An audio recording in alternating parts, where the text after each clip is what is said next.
Avec évidemment ce conseil municipal d'installation que vous avez suivi sur BFM Marseille-Provence, conseil qui a procédé donc à l'élection officielle de Benoît Payan, car vous avez voté dimanche dernier pour une liste et non pas pour une personne.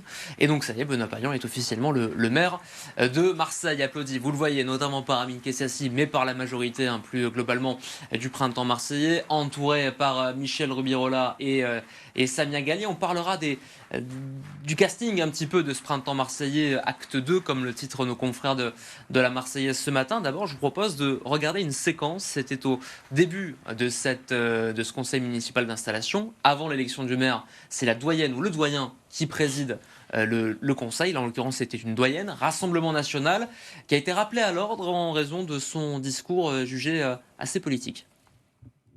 Je souhaite également exprimer une vigilance sur la manière dont vous, chers collègues de gauche, qui avez emporté la majorité des suffrages, conduirez à l'action publique.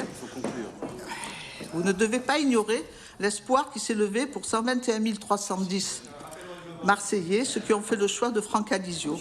Il porte aussi... Oui, attendez, je suis la présidente, j'en ai encore pour une minute. Je peux... C'est pas de la politique. C'est pas de la politique. Ah. Vous préférez ce qu'on doit vous lire? Oui, ça va. Attendez, je vais quand même dire au revoir. Hein, voilà. Attendez. Alors, au travail tous pour Marseille et pour les Marseillais. Je vous remercie.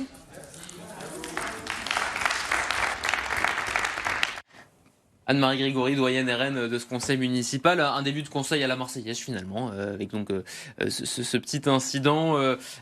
Il faut rappeler que normalement, quand vous présidez ce moment, il n'y a pas de politique, on est là vraiment dans un moment solennel, j'allais dire administratif.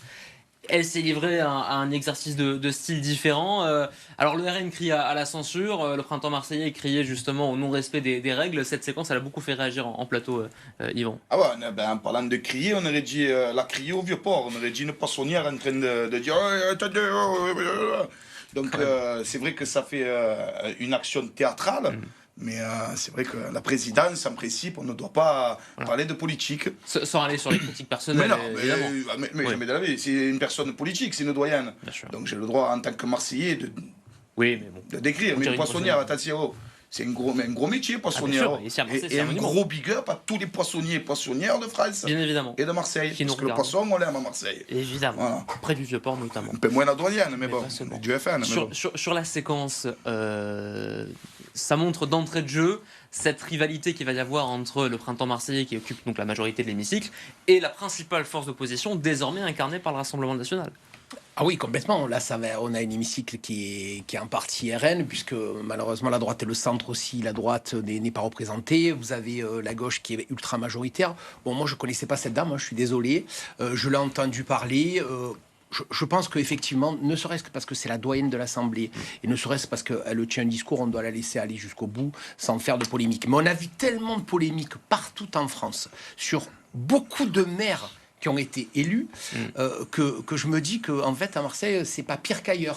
Mais c'est quand même un petit peu dommage de voir qu'une dame d'un certain âge qui faisait un discours peut-être un petit peu politisé, mais on est dans une assemblée quand même... on aurait dû la laisser aller au bout. Voilà, parce que la séquence où vous avez quelqu'un de l'équipe municipale, en tout cas je ne sais qui est cette dame, qui vient avec la feuille... C'est ça. Ouais, ça c'est un peu... Ouais, je pense que si on l'avait laissé aller au bout, personne n'en aurait parlé et on n'aurait pas retenu grand-chose du discours. En fait, en faisant comme ça, on retient son discours et on retient le buzz que cela a fait. C'est dommage d'avoir agi comme ça, mais bon, ils ont compris qu'avec l'Assemblée nationale, ils ont fait tellement de buzz avec des députés qui sortent un petit truc, l'autre il sort une connerie et machin, il devient une rockstar. Peut-être que là, ça vous le fait la mathématique, on ne sait pas. Quand on voit aujourd'hui cet hémicycle, donc avec le printemps marseillais qui domine, mais plusieurs têtes renouvelées, on parlait tout à l'heure des adjointures, vous avez des adjoints qui ont changé de numéro, je crois savoir que tous les adjoints n'auront pas le même portefeuille, la même compétence qu'ils avaient dans le cadre de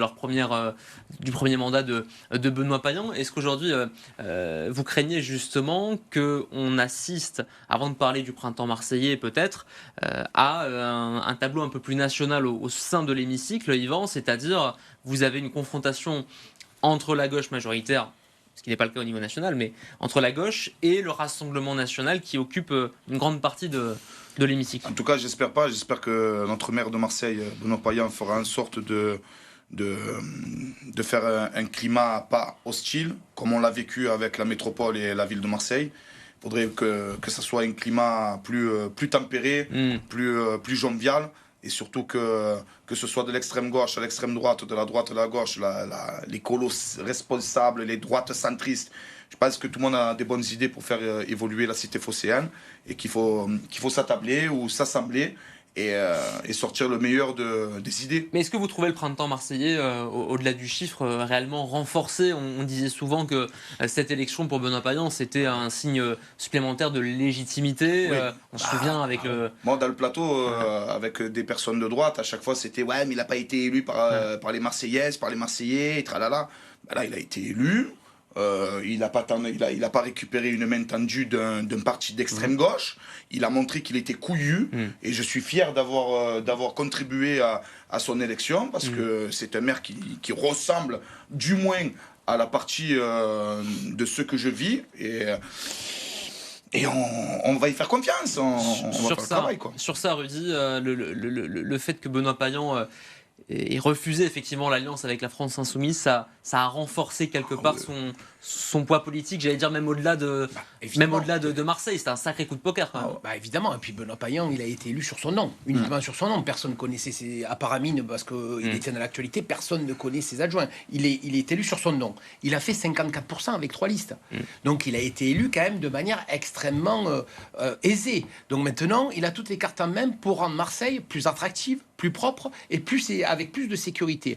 Moi, j'attends de voir ce qui va se passer et j'attends de voir, vous parliez des adjoints tout à l'heure, Stéphane, j'attends de voir l'adjoint à la sécurité. Il me tarde de voir l'adjoint à la sécurité, il me tarde de voir le programme qu'il va mettre en place et il me tarde de voir s'il va travailler efficacement avec les services de police pour les 7 années qui arrivent. Et jusqu'ici, c'était Yannick Ohanessian, en charge de la tranquillité publique. Yannick Ohanessian qui, comme je disais tout à l'heure, comme d'autres adjoints, ne devrait pas retrouver le même portefeuille, à voir même s'il aura une délégation. Il a été en plus, il faut le savoir, il faut le dire, battu dans son secteur du 9-10 tout à fait 11-12 pardon, aux élections municipales, puisque c'est Olivier Rioult du Rassemblement National qui est arrivé en tête. Le 9-10, c'était Pierre Huguet. Autre adjoint qui était en charge de l'éducation, reste à voir aussi s'il va récupérer une délégation dans les jours à venir. Ce sera un arrêté municipal qui donnera le tempo et le nom aux différentes délégations.